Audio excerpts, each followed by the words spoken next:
YouTube channel जज्बा academy में आज हम बात करेंगे अलीगढ़ मुस्लिम यूनिवर्सिटी के बीएड प्रीवियस पेपर एनालिसिस भी करेंगे। साथ साथ अगर हमारे चैनल पर नए हैं तो कृपया चैनल को लाइक, सब्सक्राइब एंड शेयर करना मत भूलिएगा। अगर आपके जानने में रिश्तेदार, दोस्त, भाई बहन कोई भी बीएड अलीगढ़ मुस्लिम यूनिवर्सिटी से प्रिपरेशन कर रहा है या उसने अप्लाई किया है अलीगढ़ में बीएड के लिए, तो आप इस वीडियो को वहां तक शेयर कीजिए। जो बच्चा चाहता है कि अलीगढ़ में मैं बीएड करूं, तो उन लोगों को ये वीडियो समर्पित है और ये चैनल उनके लिए है खड़ा। ठीक है, तो आपको बस शेयर करना है और लाइक एंड सब्सक्राइब एंड बस। तो शुरू करते हैं हम लोग आज का सेशन। आज का पहला क्वेश्चन है 26वां 26 क्वेश्चन पे शुरू करते हैं।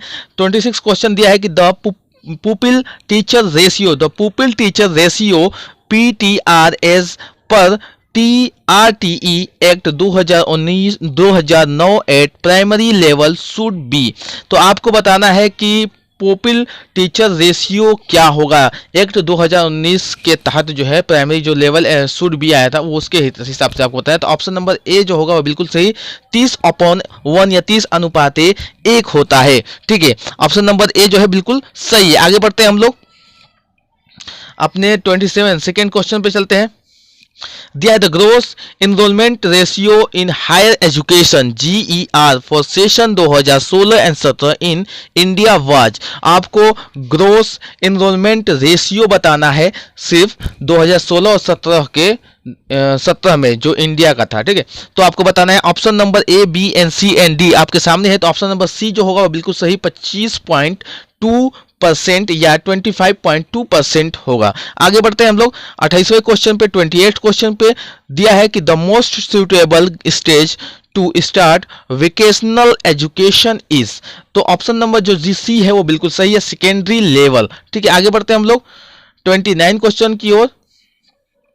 विच day is celebrated as national education day. National education day किस दिन मनाया जाता है आपको पता होना चाहिए। A, B, C and D अगर बीएड की तैयारी कर रहे हैं तो 29 का क्वेश्चन का आंसर है C, 11 नवंबर को जो है मनाया जाता है।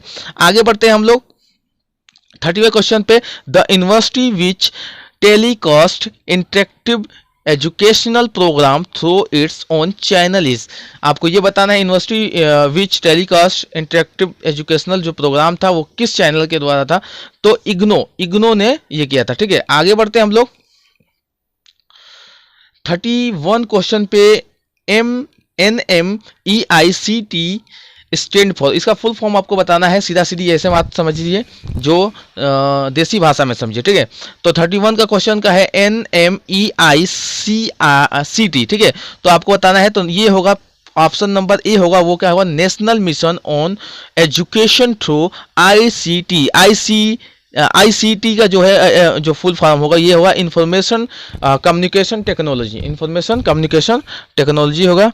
आगे बढ़ते हैं हम लोग 32 वाले क्वेश्चन पे।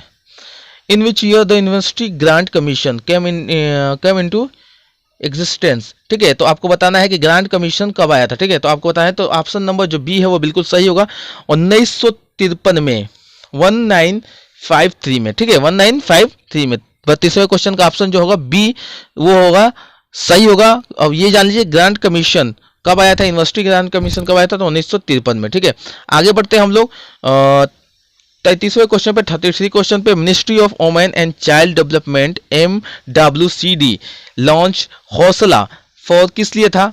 हौसला जो लॉन्च किया गया था MWCD के द्वारा तो किस लिए किया गया था तो चिल्ड्रन केयर के लिए किया गया था। तो ऑप्शन नंबर सी जो है वो बिल्कुल सही है। आगे बढ़ते हैं हम लोग एज पर स्वच्छ कैंपस रैंकिंग 2018 सबसे ज्यादा 2018 में स्वच्छ कैंपस किसका था, किस यूनिवर्सिटी का था। तो महर्षि दयानंद यूनिवर्सिटी, ये हरियाणा में पड़ता है। ठीक है, अलीगढ़ मुस्लिम यूनिवर्सिटी जो है यूपी में, जामिया हमदर्द जो है दिल्ली में है और इंडिया इंस्टीट्यूट ऑफ टेक्नोलॉजी है चेन्नई में है। ठीक है, आगे बढ़ते हैं the new scheme of MHRD जो new scheme of MHRD spark stand for. तो स्पार्क का आपको सीधा सीधी फुल फॉर्म बताना है, वो आपको बताना है कि किस लिए किया गया है। तो स्पार्क का फुल फॉर्म होगा scheme of promotion of academic and research collaboration.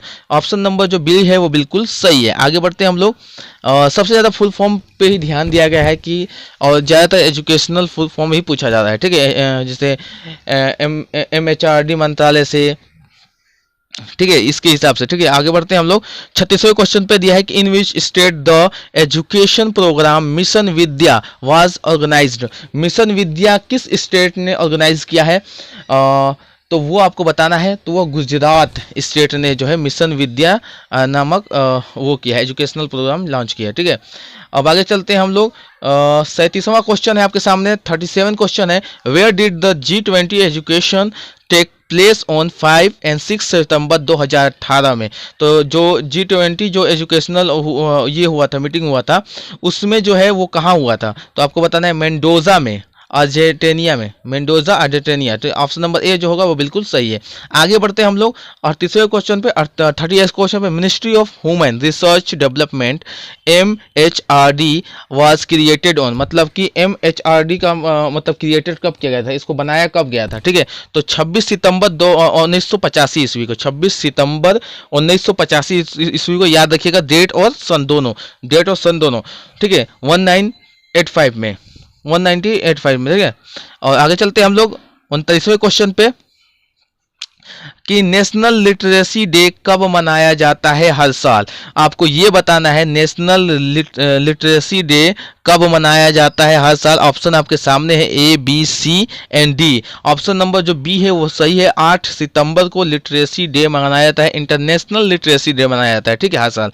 फिर उसके बाद आते हैं हम लोग अगला क्वेश्चन पे, 40वें क्वेश्चन पे, ODE स्टैंड फॉर। ODE का मतलब बताना है आपको। तो ऑप्शन नंबर जो बी है वो बिल्कुल सही है, ऑन डिमांड एग्जामिनेशन होता है ODE। ई का फुल फॉर्म जो होता है ऑन डिमांड एग्जामिनेशन होता है, ठीक है। आगे बढ़ते हैं हम लोग 41वें क्वेश्चन पे, बताना है आपको NDLI स्टैंड फॉर। मतलब इसका भी आपको फुल फॉर्म बताना है। तो सबसे ज्यादा फुल फॉर्म पूछ रहा है, और वो भी एजुकेशनल डिपार्ट से, ठीक है। तो आपको एजुकेशनल डिपार्टमेंट से जितना भी हो सके वो फुल फॉर्म याद करना है, ठीक है, ठीक है। वो कोई भी मंत्रालय से जो है होना चाहिए, या कोई मतलब एजुकेशन पे जो कोई भी ये प्रोग्राम लॉन्च हो रहा है उसको भी याद रखिए, या मैं कल करा दूंगा एक वीडियो उस पर भी, ठीक है। उसके बाद आता है कि NDLI स्टैंड फॉर, मतलब इसका फुल फॉर्म बताना है आपको कि क्या होगा। तो पहला 41वां का 41 का जो होगा ऑप्शन नंबर ए होगा बिल्कुल सही, national digital library of India, ठीक है। तो ये बिल्कुल सही है। NDLI का जो फुल फॉर्म होगा वो क्या होगा, as national digital library of India, ठीक है। आगे बढ़ते हैं हम लोग 42वें क्वेश्चन पे, India first national sport university approved to established in. तो इंडिया में जो है नेशनल स्पोर्ट यूनिवर्सिटी जो है वो कहाँ खोली गई है? तो मणिपुर में, मणिपुर में खोली गई है। तो इंडिया की फर्स्ट यूनिवर्सिटी है नेशनल स्पोर्ट यूनिवर्सिटी, ठीक है। और आगे बढ़ते हैं हम लोग। ये क्वेश्चन है 43 का, land gods community associated with, ठीक है, ये किस लिए थी? तो आपको ये बताना है, स्टूडेंट यूनियन इलेक्शन के लिए ये बनाई गई थी कमेटी, ठीक है, आपको ये याद रखना है। उसके बाद आते हैं हम लोग 44 क्वेश्चन पे, the central advisory board of education CABE was first established in the year. मतलब कि CAB को फर्स्ट जो है एस्टेब्लिश्ड कब किया गया था, किस सन में किया गया था, आपको ये बताना है। तो 1920 ईस्वी में जो है, या 1920 में जो है इसको स्टेब्लिश किया गया था, ठीक है। आपको ऑप्शन नंबर जो भी है वो बिल्कुल सही आंसर है। अब आगे चलते हैं 45 क्वेश्चन पे, the national talent search examination, national talent search examination is conducted everywhere by which of the following agency. वो कौन सी ऐसी एजेंसी है जो हर साल जो है नेशनल टैलेंट सर्च एग्जामिनेशन कराती है? तो वो है NCERT। NCERT क्या कराती है? NTSE कराती है। इसका मतलब होता है national talent research search examination होता है, रिसर्च नहीं सर्च एग्जामिनेशन होता है। ये आपको याद रखना है। NTSE का फुल फॉर्म पूछ सकता है, ठीक है। आगे हम लोग बढ़ते हैं अपने अगले क्वेश्चन पे। अगला क्वेश्चन है 46। अगला क्या क्वेश्चन है 46 है, हमें याद रखना है कि who is the chairman of university grant commission. तो यूनिवर्सिटी ग्रांट कमीशन के चेयरमैन का नाम आपको बताना है, वो कौन है। तो वो है professor DP Singh. Professor DP Singh जो है वो यूनिवर्सिटी ग्रांट कमीशन के जो है चेयरमैन है, ठीक है। अभी कोई और होगा, ठीक है। आगे अब देखना है 47 क्वेश्चन पे हम आए हैं, right to education act was enacted on. तो आपको राइट इन एजुकेशन एक्ट के बारे में बताना है, कब हुआ था, राइट एजुकेशन एक्ट कब पारित हुआ था, वो आपको बताना है। तो 47 का जो आंसर है वो बी है, बिल्कुल सही। 4 अगस्त 2019 को जो है वो हुआ था। आगे बढ़ते हैं हम लोग। What does mask stand for in the context of secondary and higher education cases, ठीक है। तो इसका मस्क का जो है आपको फुल फॉर्म बताना है, सीधा सीधी यही है। तो आपके सामने है option A, B and C and D. आपको ये आपको जो है कमेंट बॉक्स में इसका आंसर लिखना है, ठीक है। आगे बढ़ते हैं हम लोग, आगे बढ़ते हैं। Impress scheme was the launch by central government of India on October 5/15/2018। तो जो इम्प्रेस जो स्कीम लॉन्च किया गया था government, central government of India की तरफ से, तो वो अक्टूबर 15 2018 को किया गया था। तो वो किस लिए था आपको ये बताना है। ऑप्शन आपके सामने है A B and C, A B and C. तो जो डी है वो बिल्कुल सही है, promote research and social science. Promote research in social science के लिए जो है इम्प्रेस स्कीम आया था, लॉन्च किया गया था सेंट्रल गवर्नमेंट ऑफ इंडिया की तरफ से। ये आपको याद रखना है। दूसरी चीज़ है कि अगर आपको ये वीडियो अच्छी लगी हो तो कृपया like and subscribe and share करना मत भूलिएगा, और जितना हो सके इस वीडियो को शेयर करिए और जो इसके हकदार हैं उन तक पहुँचाइए। ओके दोस्तों, थैंक यू।